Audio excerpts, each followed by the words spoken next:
theory that God wanted Trump to win the election so the rest of the country would know what it was like to have Derek Dooley as a head coach. I just want y'all to know that. You know, a lot of people are like, North Korea launched a missile today. What's going on with DACA?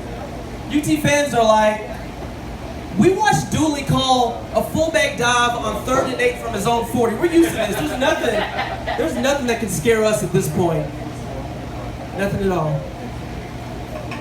Speaking of God, you know, people who lived during biblical times, they didn't know they were living during biblical times. They just were living their lives. Same thing with us, right? I mean, we could be living someone's Bible right now. Which would be interesting, right? Like if Jesus were 30 years old in Nashville starting his ministry, I think he'd have a dope neck tat. Like, I don't think that that's too much. I see some of y'all aren't on board with this. I said neck tat, not throat tat. He's not a Philistine. He's an Israelite. So the neck tat would go all the way down to a nice sleeve. And he'd have a job. You know, one of those jobs where he had to cover his tats. But he wouldn't do it. He wouldn't have to. Not because he's Jesus, but just because he's that smooth. His co-workers snitching on him and stuff. Like, hey, Jesus' neck tat is showing. The manager's like, hey, Judas, just because I made you cover your 1998 barbed wire tat, doesn't mean he has to. He can turn water into pumpkin spice latte. That's why he gets away with it.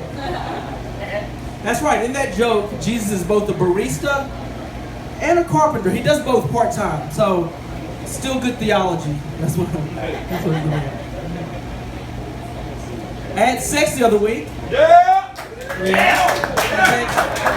Full disclosure, sex with me, I'm like Denzel's playbook in Remember the Titans. Do you remember this? Like the white coach comes up to him, he's like, hey, I got some end arounds, some reverses, some trick plays, you know, getting the player's imagination. Denzel's like, no. 5 formations, 3 plays, run like clockwork till we score. That's what I do. The other night, you know, I got 5 positions, 3 moves, run like clockwork, around halftime, flag on the field. The girl asked me, she's like, hey, Nick, I want you to slap me in the face. Here's the issue. I've used a couple of football metaphors to describe my sex life, but I haven't quite mastered the domestic violence aspect of football. Like that's. You know, I'm more like a quarterback dude. I'm more Dak Prescott than Zeke Elliott. That's basically what I'm getting at here when it comes to me and sex. So I wasn't really prepared to slap her, but I did my best. And have you ever pushed open a bathroom door? Like that's what I was doing, and I kept doing it over and like soccer dads redoing high fives at their daughter's soccer match. That's what I was doing, just kind of like that. Lose control. Didn't go over well. Just a little heads up. Before things got started, before I put my helmet on, she was like, hey, you know, you should stay the night. This will be fun.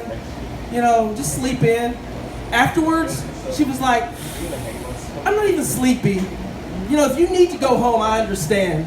You know, you said you were going to get up early and write, so if you need to do that, you can go do it. I mean, I've seen your act. That's my time, y'all. Appreciate it.